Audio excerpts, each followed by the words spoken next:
We're going to begin our new sermon series today, and we're going to spend quite a bit of time in 2024 going through the Gospel of John. But before I do, and in the spirit of New Year's, I'm going to tell you a short story, okay? Because this week we had our MOT. And initially our car failed its MOT, sadly, which really wound me up because it's a new car. We only bought it last year. But it failed its MOT. It needed a part replacing, and they could do it there and then. But it was going to take them a few hours. So having already spent an hour sat in a cafe in Shirley, I decided to walk home. Now, I live in Addington Village. The walk from Shirley to Addington Village isn't very long. It was quite a nice walk, actually, but it's not the sort of walk that you would normally do if you had a choice. And I was thinking, as I was walking from Shirley to Addington Village, how much I take my car for granted. How much I'm just so used to just being able to get in my car and drive. And that surprised me as I walked, because I can remember a season where we had to declare our car sawn, and it sat on our drive for 6 months and we never drove it. And the relief, the miracle actually, the relief and the miracle of turning it over 6 months later and it worked. We were like, wow, God, just as a car sits there, you fix it. And the relief of not having to spend the money that we didn't have to fix it 6 months ago, that we saved up, and we turned it over and it was fine. That was such a relief. So I've gone without a car. So it surprised me that I take it for granted because I know what it's like to not have it. Cheryl and I have only ever had one car. We're used to getting public transport whenever we need to, but I took my car for granted, and I realise I take my car for granted. And I wondered as I walked back from Shirley to Addington Village, what other things do I take for granted? What's the biggest thing I take for granted? And I'm sure you're starting to see where I'm going with this. I thought about how as a husband I can take Cheryl for granted. I can take our marriage for granted.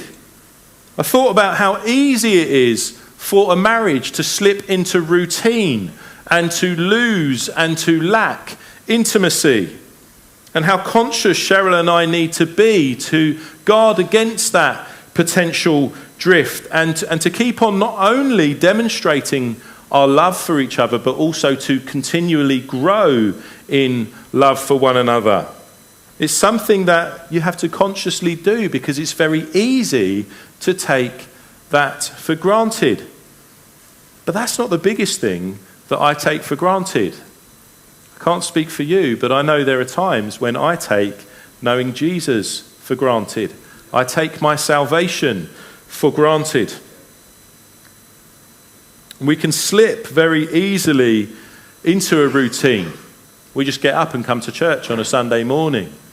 No real expectation that we're going to encounter God in any powerful way or that anything is going to change in any meaningful way, but we just get into routine. It happens. We can slip into seeking him for his gifts and not for himself. We can slip into learning about him but not actually becoming like him. 1 Corinthians 13, Paul wrote this, didn't he? We studied this not long ago. If we speak in the tongues of men and angels, but have not love, then we are a noisy gong or a clanging cymbal. Or if we have prophetic powers and understand all mysteries and all knowledge, and if we have faith so as to move mountains, but have not love, we are nothing. And if we give away all that we have, and if we deliver our bodies to be burned, but have not love, we gain nothing. And it's an important reminder and a challenge to us, and it's an important reminder that I bring to you this morning as I've been thinking about this myself, that we are to grow to become more and more like Jesus. We're to grow to become more and more like Jesus. And Jesus is patient and kind. Jesus doesn't envy or boast. He's not arrogant or rude. He doesn't insist on his own way. He's not irritable or resentful. Jesus doesn't rejoice at wrongdoing. He rejoices with the truth. Jesus bears all things, believes all things, hopes all things, and Jesus endures all things. And so my goal, I've reassessed priorities. My goal for us this year, not a resolution, this is my goal for me, for us, is that we would become more like Jesus this year. That we would grow to love him more, and that we would become more like him. You okay with that? Good. That is the right answer. Now, forgive me if that sounds trite. Perhaps it is. But I really mean it. I think it's so easy for us to get caught up in parts of what it means to follow Jesus that we forget that we're supposed to be becoming more like him. I could become so focused on wanting to grow in the gifts of the Spirit that actually in doing so I display an impatience and a lack of love which is not in keeping with following him and bearing the fruit of the Spirit. And there are so many other things that flow out of knowing him that are kind of, in a way, are almost secondary to worshipping him and becoming like him, that we can follow those things in unhelpful ways. You know, our personal inclinations towards, to Bible study, growing in prophetic gifts, ministry to the poor, evangelism, and any other activity, we can make those, the thing. This is the thing. This is the thing that we all must do. We all must do this, and this is how we must do it. And we can easily forget that God is wanting to shape us through all of those things so that we can become more like him, so that we can live lives that are holy and pleasing to him, a spiritual act of worship. And so just as it's easy for a marriage to drift into routine, we want to make sure that we're consciously keep coming back to God again. Am I seeking you for the sake of seeking you, or am I seeking you for something that I get from you? So we're going to be going through the Gospel of John. Now, the Gospel of John writes in John 20:31, was written so that you may believe that Jesus is the Christ, the Son of God, and that by believing you may have life in his name. So this is why we're going through the Gospel of John, because the whole point of this book was written so that we would believe that Jesus is the Son of God, and that by believing in him, we would have life in his name. So increasingly, I believe that as we go through this gospel this year, that we will have a picture put in front of us again of Jesus, and we will go, wow, you really are beautiful. You really are wonderful. Your ways are so surprising to me. They're so countercultural. That's not at all how I would have imagined you would react in that situation. And I love you. And as we grow to know him and to love him, his life will well up inside of us. We will have life in his name. So I'm looking forward to this. It's my favourite gospel. I don't know if you have a favourite gospel. It's my favourite gospel. And I can't tell you why. It just always has been. It's the gospel that I recommend people read whenever someone is interested in faith. It's a gospel that I've always got little, one book, little tracty gospel things. I've always got one, so I can give it away. I love giving people the Gospel of John. There are a lot of similarities with Matthew, Mark and Luke. Just a little bit of info for anyone who isn't aware of this. There are 4 Gospels. Gospel just means good news. So it's a story of Jesus' life and death and resurrection. So you have Matthew, Mark, Luke and John, referred to as the synoptic Gospels because they are more similar. Lots of shared events, lots of shared parables. And in what sounds very James Bond, an unknown shared source of information which scholars call Q. Sounds very James Bond to me. Q, an unknown shared source. Who is this guy that's ghostwriting Matthew, Mark and Luke? But Q, is the source. One scholar, and I'm afraid I don't know who, I think it's one of those things that gets said a lot but no one knows by who, is that the Gospel of John is shallow enough for a child to wade in and deep enough for an elephant to swim in. We're going to be wading this morning. I'm doing an introduction and a New Year's message. We're wading this morning, but there are depths for us to plumb. There are new revelations for us all, I hope, as we go through this gospel together, that we've read. I don't know how many times you've read the Gospel of John, but I do believe, and I'm confident that as we go through it together, I've never seen that before. And that facet of this thing that I've read so many times has come alive to me in a new way. I believe that will happen. Right. John's Gospel was written by a guy called John. I'm surprised at how often it has to be said, because I continue to be surprised whenever I study any book that there are actually like debates over who wrote these things. And John is actually a really hotly debated book. I am persuaded that John was written by John. There are other arguments. I know. It's more controversial than you might think. John also wrote 1 John, 2 John and 3 John. Or if there are any Americans here, 1 John, 2 John and 3 John. And breaking from John's unoriginal titles, he also wrote the book of Revelation. So John is quite a dude. John is said by John to be the disciple whom Jesus loved. I know that sounds a bit arrogant of him, but I don't think it was, and I'll come back to that in a little while. We're going to start today, as I say, a New Year's message / an introduction to a new sermon series. We're going to look today at the introduction to the book of John, and we're going to read John chapter 1, verses 1 through to 18.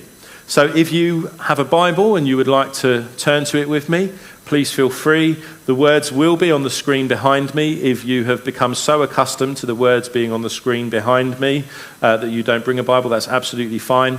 I would say there is always the danger that I could just change the text on the computer to say anything that I want it to say and preach that, and you would have no idea if you don't have a Bible with you and checking along with me. So watch out, because that's perhaps how heresy enters churches. Right, John 1. In the beginning was the Word, and the Word was with God, and the Word was God. He was in the beginning with God. All things were made through him, and without him was not anything made that was made. In him was life, and the life was the light of men. The light shines in the darkness, and the darkness has not overcome it. There was a man sent from God whose name was John. He came as a witness to bear witness about the light, that all might believe through him. He was not the light, but came to bear witness about the light. The true light, which gives light to everyone, was coming into the world. He was in the world, and the world was made through him, yet the world did not know him. He came to his own, and his own people did not receive him. But to all who did receive him, who believed in his name, he gave the right to become children of God, who were born not of blood, nor of the will of the flesh, nor of the will of man, but of God. And the Word became flesh and dwelt among us, and we have seen his glory, glory as of the only Son from the Father, full of grace and truth. John bore witness about him and cried out, "This was he of whom I said, he who comes after me ranks before me, because he was before me." For from his fullness we have all received grace upon grace. For the law was given through Moses, grace and truth came through Jesus Christ. No one has ever seen God.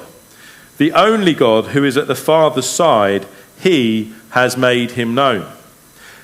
Now, I'm only really going to be speaking on verses 1 to 13 because not long ago, Trevor spoke really well on the grace upon grace, the grace and truth, the law and grace. And so I don't feel I need to cover that this morning. because it really wasn't that long ago.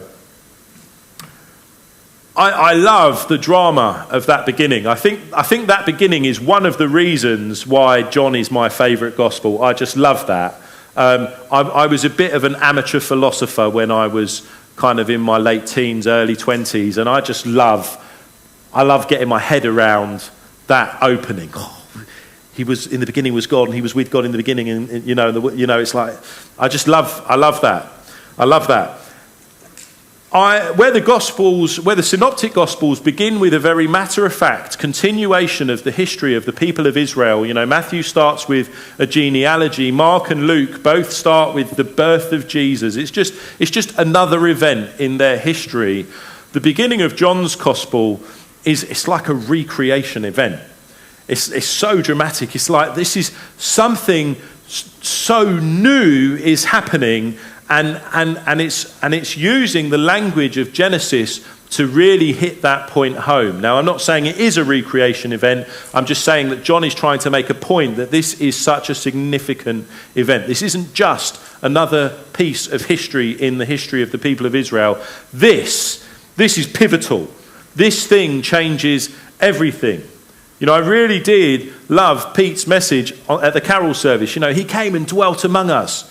This is history-changing. This is world-changing.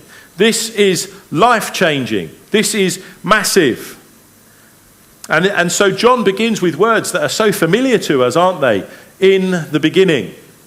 And John's audience, the people who John expected to read this, and us now, we hear those words from Genesis 1, don't we? In the beginning, God created the heavens and the earth.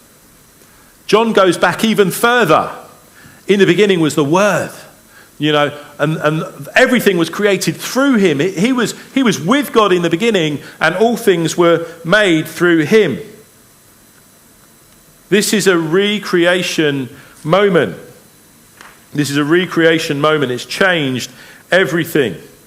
And so in the Genesis account of creation, we have God said. So God is speaking, he's using his words. So God said, let there be light. And there was light. And God said, let there be life. And there was life. And we see this pattern of there was morning and there was evening. And that was a day. And God saw that it was good. And we have this poem in Genesis 1. And we have a poem again now in John. But compared to this is my contention, by the way. I haven't read this in a commentary, so I may well be totally wrong. But this is how I read it. I'm reading it. I'm going, do you know what? Compared to the creation account in John, the creation account in Genesis makes it feel almost as though God is a little bit detached from the creation that he's made. Now, of course, he isn't. But compared to John, where, God said, let there be light, and there was light. But in John, Jesus is the light. He's the light that's coming into the world who brings life to all mankind. You just get the picture of just how intimately involved God is in his creation, more so through John than I think you get through Genesis.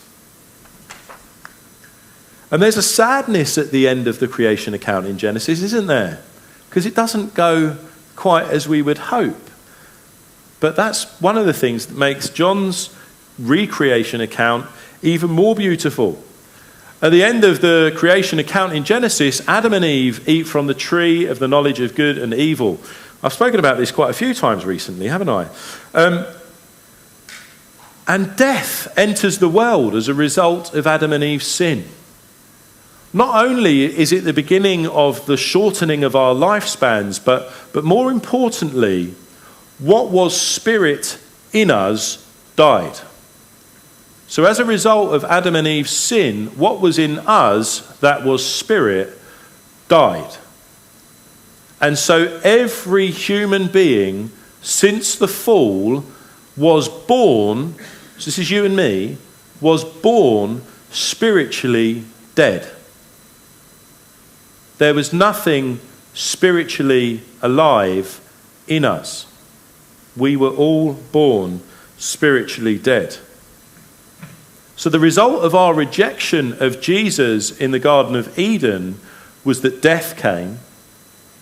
There was the separation almost of the physical and the spiritual, where it was one, because what was spiritual died, we were left with what was physical, and we were separated from God. Now, as we receive Jesus, we come back to life. I'll come back to that in a moment. And this is one of the things that is really difficult for us to accept, I think. There are people in your life who don't know Jesus. Now, they may consider themselves a spiritual person. They may even use that language to describe themselves. They may perform meditation. They may be the member of any other religion except Christianity. They may seem to be a good person. But unless they have received Jesus, unless they have believed that he is the Son of God and found life in his name, as John tells us, they are spiritually dead, separated from God. I think that's such a difficult thing for us to accept. Spiritual life is found only in Jesus. Only in Jesus. So in Genesis we get that separation of body and spirit as what was spirit in us died. In John we get the reunification of body and spirit as what is spirit comes to life as we believe in Jesus and get reborn. I genuinely miss, now I was a child when this was common language, but I miss it. We used to be called born-again Christians, didn't we? We used to be called born-again Christians. I love that. I really do. I know it was like quite twee and it was often used as a really patronising thing. Oh, you're one of those born-again Christians, aren't you? I love it. It's like there's a difference. There's a difference. This isn't about religion. This is about being born again of the Spirit to life and relationship with God. That's what's on offer for us. I wish that was still a phrase. Like I would wear that badge proudly. I'm a born again Christian. Well, I mean, I was a child, Robin. I don't know, but it seemed to me that it wasn't one that was like embraced. Good. You're of that generation. I was. I'm saying I want it back. Because it was in the consciousness of the whole of society, wasn't it? People who weren't Christians would refer to Christians who were born-again Christians as born-again Christians. Another term they would use is happy-clappy Christians. I wish we had that again. Alive City Church, our friends, hosted a crossover service in here on New Year's Eve. I'm quite lazy with New Year's Eve. I'm quite happy to chill out at home, but I got sent some videos of this crossover service. We were singing songs about dancing together today. In the videos of this crossover service, they were dancing together. And I'm looking around this morning. Do you remember I told you, I've tried to introduce it. I nearly came up and did it again today. I've tried to introduce a few times, haven't I, the Jubilee two-step.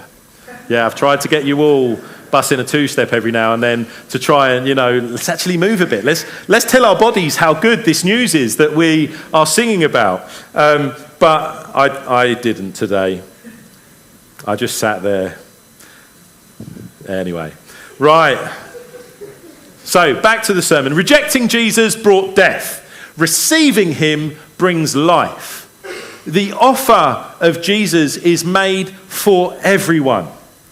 There is nothing except a person's own pride stopping them from receiving Jesus and having life, being born again to this new hope. So not only is there the restoring of humanity to their intended fullness of life in body and spirit, it's also restoring humanity to its proper relationship with God. So not only are we restored ourselves, we are now the physical, spiritual union that we were made to be, we also now have the ability to be in a union with God as we were made to enjoy. John 1:12-13 says, "But all who did receive him, who believed in his name, he gave the right to become children of God, who were born not of blood, nor of the will of the flesh, nor of the will of man, but of God." John said this, so we would believe that he is the Son of God, and that by believing we would have life in his name. This is wonderful stuff, isn't it?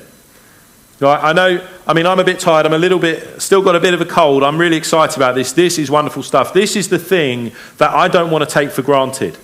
This is a thing that I don't want to just slip into routine with. Forget this. This is what I want to be the core of everything that I do. Man, I've been made a child of God. I've been brought to life in Jesus, reborn. I'm a new creation. This is wonderful.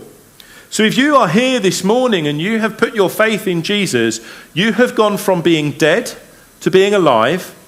You have gone from being incomplete to being whole.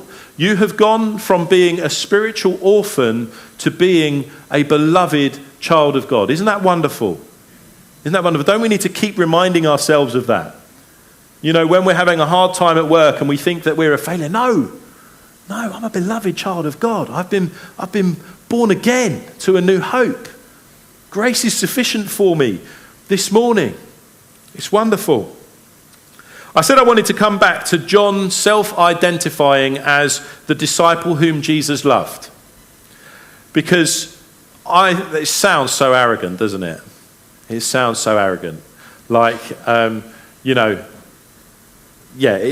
doesn't sound good. But, I don't think it comes from a place of pride in a negative sense.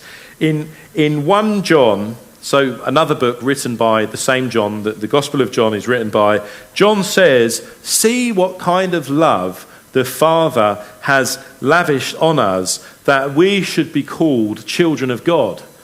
And that's what we are. He says, that's what we are. We're children of God. This is the wonderful thing that we must always remember. And I don't think when John says that he is the disciple whom Jesus loved, he's being arrogant. I think he's just like, I can't believe it. He loves me. I'm his. I'm the disciple Jesus loves. I know he loves you guys, but he loves me. I can't believe he loves me. I'm a child of God. He loves me. I think that is where John is coming from. John isn't taking his sonship for granted. I want us to, if there is any truth that at any time we take our love for Jesus, our relationship with him for granted, I want 2024 to be a year where that happens less. Where those times where we're not conscious that we're taking him for granted become shorter. He loves me. I'm a child. I think that's be good to say that. Last year I said, let's preach the gospel to ourselves every day. This year, it seems, I'm just saying this now, let's tell ourselves that he loves us every day. He loves us. I'm his child. And so my prayer as we study this gospel together, as it's preached to us each week, is that we would believe that Jesus is the Son of God, and that by believing that we would have life in his name. We're going to get to John 10:10, aren't we? Life in all its fullness. That's what he came for. That's what I'm believing we will experience as we go through this gospel together. Because, Croydon Jubilee Church, God loves you too much for you to let your walk with him be about anything other than him and you and us, I must add.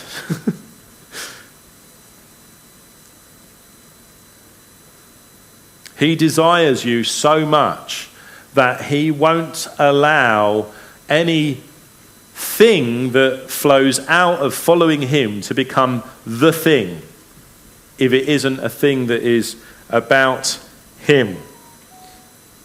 So evangelism, service of the poor, Bible study, prayer, spiritual gifts, all of those things flow out of following him, of being his disciple, but none of them are are means of getting to know him other than they're things that he wants to use to help you get to know him and to shape you.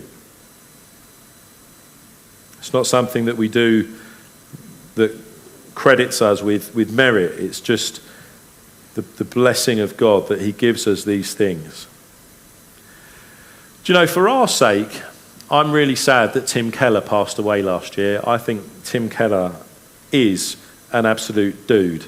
And he was such a blessing to the church. Do you know, one thing I found so helpful that Tim Keller used to talk about quite a lot was the confusing of gifts of the Spirit with fruit of the Spirit. And how we can see gifts of the Spirit and we can confuse that with maturity and with fruit of the Spirit. So one can be a good teacher, or one can be a prophet, or one can be very effective at leading people to faith in Jesus, but they can lack the fruit of the Spirit, the evidence of maturing in Christ and becoming more like him. And it's an important distinction because the gifts of the Spirit are given generously and by grace. You know, it isn't a sign that we've earned it. God just gives gifts to his people. He wants to bless his church, so he gives gifts. But what we want to see, or what I want to see among us, is not just gifts of the Spirit, but I want to see increasingly the fruit of the Spirit in our lives, which is not prophecy. It's love, joy, peace, patience, kindness, goodness, gentleness, and self-control. Now, you and I don't have to make this choice, so I'm being really silly here, but I would rather be a loving, kind, good, gentle, self-controlled, at peace person who never walks in signs and wonders than be someone who walks in signs and wonders but is unloving, unkind, lacks generosity, is not at peace. As I say, thankfully we don't have to make that decision. But where are our priorities? What are our greatest hopes? What do we want to see God do in us? I want to see signs and wonders. I do believe God heals today. I do believe he speaks today. I wouldn't have shared that picture of a sense of that picture of Zacchaeus in a tree and Jesus inviting Zacchaeus down to come and speak with him if I didn't believe that that was God wanting to speak to at least one person here today, inviting them to come near, to not stand aloof as if in a tree looking down, watching. He wants you to draw near. I'm coming to an end. So for you and me and for us, I'm wanting 2024 to be a year where we mature more and more, increasingly so. Now, we sang today, didn't we? You know, we will meet him in the air, and then we will be like him. Then we will be like him.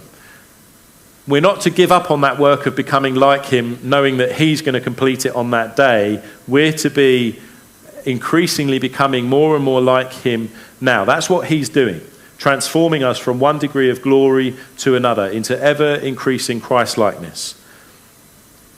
That is demonstrated by the fruit of the Spirit in our lives. It isn't demonstrated in gifts of the Spirit. That's just God being generous. It's demonstrated by the fruit of the Spirit, us becoming more loving, kinder, more generous, more self-controlled, all of these things.